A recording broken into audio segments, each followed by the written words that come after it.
할렐루야. 네. 예, 우리가 지금 계속해서 이스라엘 백성들의 출애굽 여정을 함께 좀 살펴보고 있습니다. 기억하실지 모르겠지만 지난주에 어떤 말씀을 나누었죠? 우리가 가데스 바네아에서 이스라엘 백성들이 모세가 몇 명의 정탐꾼을 보냈습니다. 몇 명의 정탐꾼을 가나안 땅으로 보냈었죠. 2명. 2명! 이렇게 많이 줄었지? 다 어디 갔니? 맞아요. 지금 아마 그렇죠. 12명이요. 리안이가 기억하고 있었던 그 2명은 여호수아와 갈렙이었던 것 같아요. 그래서 이렇게 2명을 기억하는 것 같습니다. 맞습니다. 12명의 정탐꾼이 각 지파의 대표들이 가나안 땅에 들어가서 가데스 바네아라는 곳에서 정탐을 다 마치고 이 땅에 갔더니 정말 커다란 열매들이 주렁주렁 열렸더이다 하면서 아주 자이언트 포도를 메고 왔었죠. 그런 땅을 보고 왔는데 어떻게 자기들은 뭐 같았다고 얘기했죠? 자긴 메뚜기. 메뚜기 같았다. 훌륭합니다. 메뚜기 같은 자기들의 모습을 이 거인들과 비교를 하면서 우리는 진다, 안 된다. 하나님께서 그 약속하신 그 땅을 못 들어간다 라고 하면서 원망과 불평으로 인하여 출애굽의 1세대들이 들어갈 수가 없게 되고 1년 한 2, 3개월 만에 그 가데스 바네아 가나안 땅에 도착했던 이스라엘 백성들이 정탐했던 40일을 그 하루를 1년으로 여겨져서 40년 동안 광야에서 방황하는 시간을 이제 갖게 됩니다. 그 이후에 어떤 사건들이 있었는가? 이 성경 장수로 보면 몇 장 되지 않는 장이지만 저희가 읽었던 민수기 14장 가데스 바네아 사건 15장부터 시작해서 21장까지가 거의 38년의 시간들이 이렇게 되어 있는 것들인데요. 어떻게 15장부터 무슨 일이 있었는가? 이제 제사와 제물, 안식일을 범한 사건들, 안식일 거룩하게 지켜야 하는데 안식일을 지키지 않는 사건들이 발생합니다. 그 다음에 여러분들 자주 들어보셨던 사건일 텐데 고라의 반역 사건이 일어납니다. 너희들이 정말 리더냐? 너희들만 하나님이 선택한 사람들이냐? 하면서 반역 사건이 일어나서 고라와 다단, 아비람이 모세와 아론을 대적하다가 땅이 갈라져서 죽는 사건이 또 발생합니다. 그리고 또 역시 그 다음에 아론의 지팡이 사건. 이게 무슨 사건이었죠? 하나님이 제사장직이 아론 집안에만 있음을 확인시켜 주는 것입니다. 아니 당신들만 제사장이냐? 우리도 제사장 할 수 있는 거 아니냐? 하면서 역시 그 리더의 권위에 대한 반역하는 사건이 일어나면서 아론의 쌍난 지팡이, 아론의 지팡이에 싹이 나면서 하나님께서 세우신 제사장이 바로 아론이구나 라는 것을 확인했던 사건이 일어납니다. 그러니까 역시 계속 하나님께서 세우신 사람, 또 하나님의 어떤 율법 이런 것들을 어기고 지키지 않고 반역하고 원망하는 이런 악순환들이 계속해서 반복되어져서 일어나는 거죠. 그러면서 율법을 좀 세워주시고 하나님께서, 그리고 나서 역시 다음에 민수기 20장에 가면 가데스 무리바에서 물 사건이 또 일어나요. 이거 저희가 출애굽기 17장에서 한번 다루었던 반석 기억나시죠? 반석에서 때렸더니 물 났던 사건. 그것과 유사한 사건이 민수기 20장에서 다시 한번 일어납니다. 또 목이 마르다, 물이 없다, 우리를 또 죽이려고 그러냐 하면서 반역을 하죠. 그때 무슨 일이 일어나는가? 물이 없다고 원망을 하자 모세가 반석에서 물을 내는데, 출애굽기 17장은 이스라엘 백성들이 출애굽한 지 얼마 되지 않았을 때였는데 이때는 이제 거의 이 광야의 사건이 마무리되어져 가고 있었던 시간이었어요. 그러니까 모세도 이제 화가 난 겁니다. 진짜 백성들 너무한다. 그래가지고 명령대로 하지 않고 반석을 어떻게 해요? 지팡이로 이제 아유 정말 하면서 이제 화가 나가지고 반석을 2번을 때려칩니다. 안 해 정말 이 자식들 하면서. 그랬더니 물은 나왔지만 하나님의 거룩함을 드러내지 못한 그런 일로 인하여서 하나님께 책망과 받고 가나안에 역시 모세가 이제 들어가지 않게 되는 이유 중에 하나로 이 사건이 일어나게 됩니다. 그리고 이제 에돔왕 거절 사건이 무엇이냐? 이스라엘이 가나안으로 들어가기 위해서 에돔 땅을 가로질러서 들어가고 싶었는데 에돔 땅이 들어보니까 야 이거 얘네들이 에돔 땅으로 들어왔다가는 우리랑 전쟁을 일으켜서 에돔 땅 차지하겠구나. 그래서 안 돼. 우리 땅으로 들어오지 말고 돌아서 가. 그런 겁니다. 이것이 이제 저희가 오늘 읽었던 이 사건 바로 다음에 읽은 사건입니다.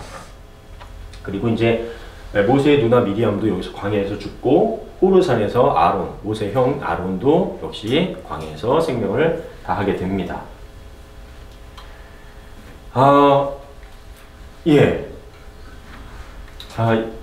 결국에 이스라엘 백성들이 계속해서 반복하면서 하나님 앞에 원망하고 불평하고 계속 이 하나님의 리더십에 또 거절하고 했던 것들이 무엇이냐?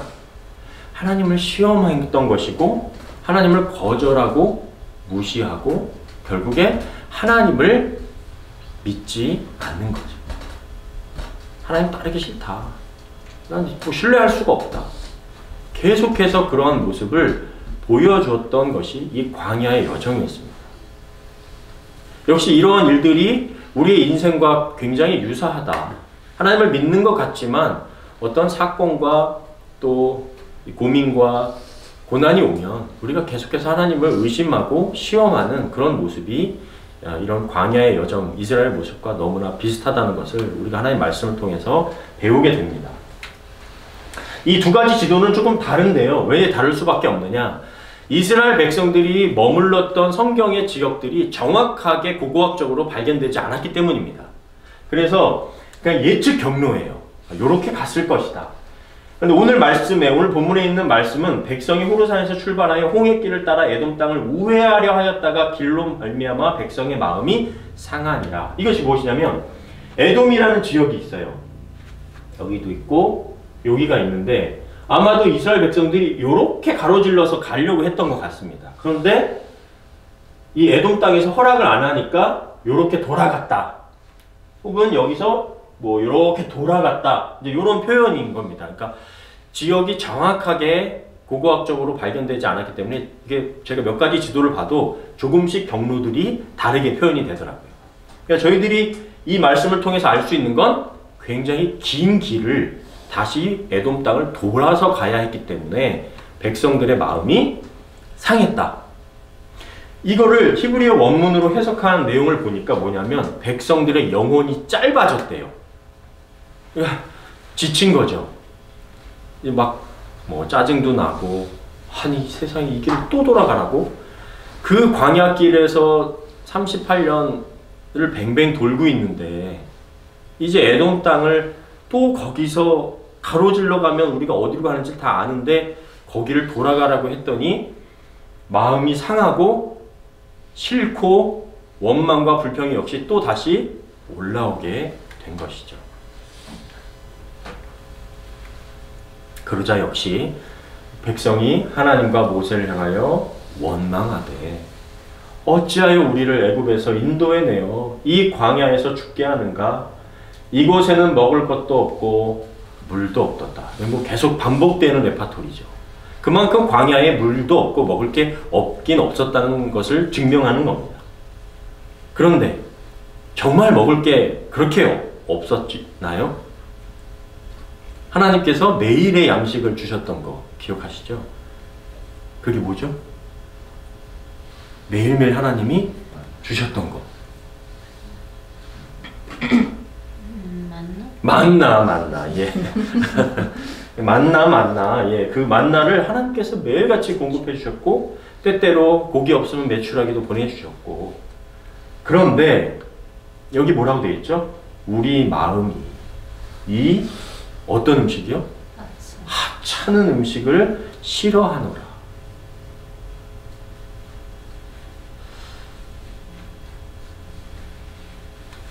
리아야, 혹시 밥이 먹기 싫으니?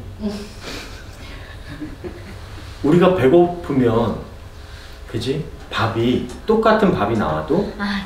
잠깐 부동안 밥이 너 밥이만 한 줄. 아니, 그 밥이 말고. 널 밥이 말고, 밥. 리아나, 밥 우리 매일 먹어도 응?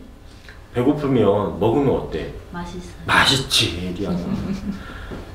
그런데 이스라엘 백성들이 원망하고 마음이 불편해지니까 나 이제 하나님의 가란 대로 가기 싫어 하니까 하나님께서 주시는 그 매일의 양식이 만나도 어떤 음식이 됐다고요? 하찮은 음식이 되어버렸어요. 이거를 좀 원어와 제가 조금 더 해석을 보태서 해석하니까 이렇게 되더라고요. 당신의 은혜를 우리의 영혼이 싫어해요. 당신의 그 한없는 은혜, 매일의 은혜가 난 이제 싫어요. 혐오합니다. 더 이상 그따위 은혜를 주지 마십시오. 이렇게 번역이 되더라고요. 이걸 어떻게 표현하면 좋을까 하다가 이런 말이 생각이 났습니다. 호의가 계속되면 그게 권리인 줄 알아요.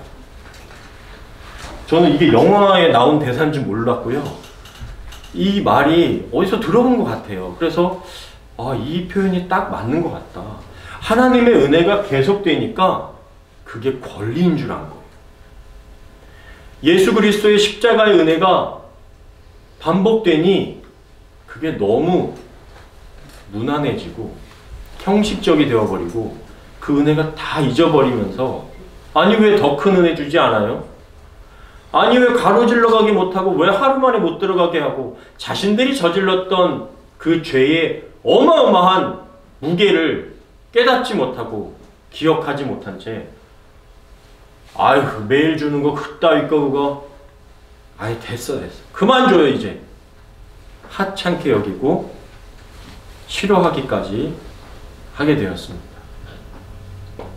이거를 찾아봤더니 이런 용어가 있더라고요. 쾌락적인 적응이래요. 어떤 혜택이나 축복을 처음에 감사히 여기다가도 시간이 지나니까 익숙해져서 더 이상 만족을 못 느끼고 불평과 원망을 하는 겁니다. 나중에 신명기에 보면요. 하나님께서 이스라엘 백성들의 신발이 닳지도 않고 의복이 헤어지지도 않게 구름기둥과 불기둥으로 만나와 메추라기로 보호하셨다라는 말씀이 나와요. 신발이 40년 지났는데 어떻게 안 닳을 수가 있어요. 옷이 어떻게 헤어지지가 않아요. 저희들 몇 년만 입어도 옷이 구멍이 나기도 하고 밴쿠버에 벌레가 많아서 그런지 옷장에 잘 보관해 놨더니 조미 먹어가지고 벌레 구멍도 나고 막 이러던데 어떻게 40년이 지나도 상하지 않겠어요? 민망한 얘기. 근데 40년을 입으면 조그마지 않을까요? 조금만 커요. 그렇지. 리안이 계속 크니까. 그렇지. 우리들은 다 커서 이제 크지가 않아. 그런 시간들을 하나님께서 보호해 주셨는데 호의가 계속되니 그것이 권리인 줄 알게 된 거죠.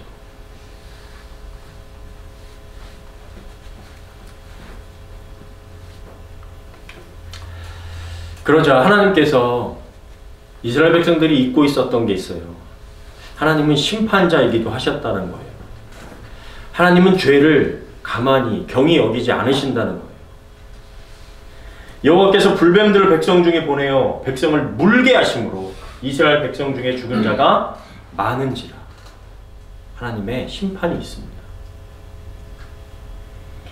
백성이 모세에게 이르러 말하되 우리가 여호와와 당신을 향하여 원망함으로 범죄하였사오니 여호와께 기도하여 뱀들을 우리에게서 떠나게 하소서. 모세가 백성을 위하여 기도하네. 참 모세가 지면에 어떤 사람보다 온유함이 더하다라고 하나님이 칭찬하셨잖아요. 정말 대단한 사람인 것 같아요. 저렇게 원망과 비방과 손가락질과 가짜 뉴스를 그냥 계속 모세한테 퍼붓는다고 하면 진짜 못 견뎠을 것 같아요. 야, 이 백성들아 그만하자 정말. 아마 진짜 그렇게도 얘기를 했을 것 같은데 이럴 때마다 모세는 정말 하나님 앞에 엎드려서 기도하는 리더의 모습을 늘 보여줍니다. 자기도 같이 함께 범죄한 것 같고 하나님 앞에 기도해서 뱀들을 떠나가게 해주세요 하나님 라고 기도하죠. 저는 이 말씀을 보면서 참 우리가 결국 어떤 어려움과 문제 앞에서 해야 될 것, 우리 다음 세대들 또 뭐 대한민국을 위해서 해야 될 것, 정말 하나님 앞에 기도해야 되는구나 라는 것을 다시 한번 느끼게 됩니다. 그런데 좀 의아한 것, 좀 궁금한 거 혹시 있지 않으세요? 이 본문 보시면서. 저는 어떤 게 궁금해, 리아야? 저는 여기 리아나. 다 보여요, 다음 게. 다음 게 아유, 조금만 참아봐. 말하고 싶지. 그래. 보면서 뭐가 궁금해, 리아나, 그럼? 여기 옆에 뱀이라는 게. 그지? 뱀. 저는 보면서 계속 궁금한 거예요. 아니, 왜 뱀으로 심판하셨지? 그 전에는 땅이 갈라져서 뭐 반역하면 땅 속으로 묻히기도 하고 여러 가지 그런 뭐 질병도 있을 것이고 있는데 하나님이 갑자기 뱀을 보내셔서 물게 하셨단 말이에요. 이게 불뱀인데요. 뭐 어떤 정확하게 불뱀이라는 그 곤충, 그러니까 그 파충류가 있는 게 아니고요. 물렸을 때 뜨겁다, 고통스럽다, 아프다. 이제 그거로 인하여 불뱀이라는 단어를 이제 한국 번역으로 이제 쓴 겁니다. 그러니까 이 당시에 아마도 뭐 사막에 있는 코브라나 이 중동 지역에 있는 코브라와 같은 독이 많은 그런 뱀이었을 가능성이 높다는 거죠. 하나님 왜 뱀이었어요? 하나님 저 좀 이해가 안 되더라고요. 왜 뱀이었을까? 그래서 계속 찾아보다 보니까 두 가지로 좀 생각해 볼 수가 있을 것 같습니다. 첫째는요, 코브라를 상징하는 게 파라오입니다. 그러니까 계속해서 이스라엘 백성들이 원망하고 하면서 뭘 얘기하죠? 애굽에서 우리를 왜 빼냈냐? 다시 애굽으로 돌아가게 해줘라. 새로 리더를 뽑아서 우리 애굽으로 다시 돌아가자. 이거예요. 그래? 애굽으로 돌아가고 싶어? 애굽의 파라오한테 너 다시 돌아가고 싶니? 그런데 가면 뭐가 기다리는 거야? 죽음이 기다리는 거야. 애굽으로 다시 돌아가면 뭐 부귀영화를 누릴 겁니까? 이스라엘 백성들이 다시 노예로 사는 겁니다. 그러다 죽는 거예요. 평생 노예로 살다가.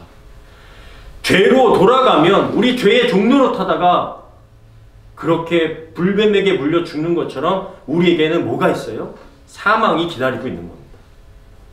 하나님 떠난 백성들, 죄로 다시 돌아가는 백성들, 죄의 종로로 타는 사람들에게는 결국엔 사망 권세가 기다리고 있는 거예요. 그거를 하나님이 알려주시고 싶으신 거죠. 그것이 첫 번째 의미고요. 두 번째, 뱀하면 역시 아담과 하와 사건이 또 기억나죠. 그 아담과 하와 사건, 이 뱀의 유혹을 통해서 아담과 하와 사건을 통해서 우리 인간에게 들어온 게 뭐죠? 역시 죄와 죽음입니다.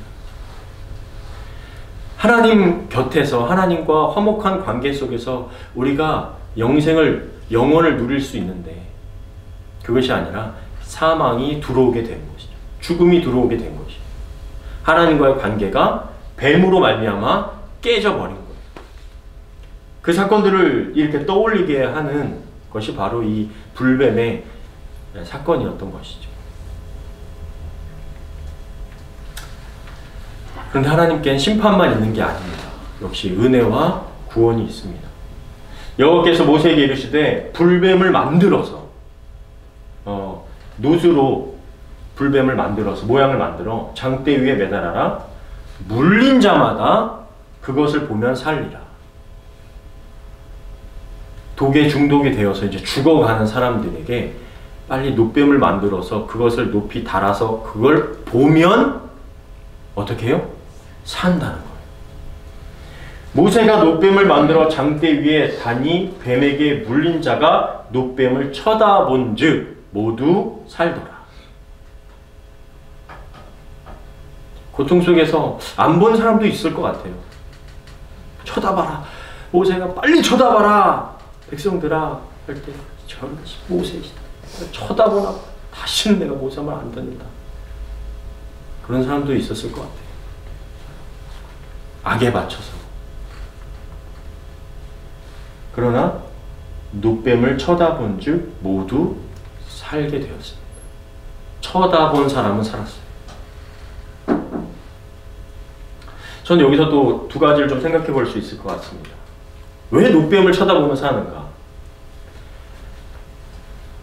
뱀은 결국에 내 죄로 인해서 심판이 왔던 거죠.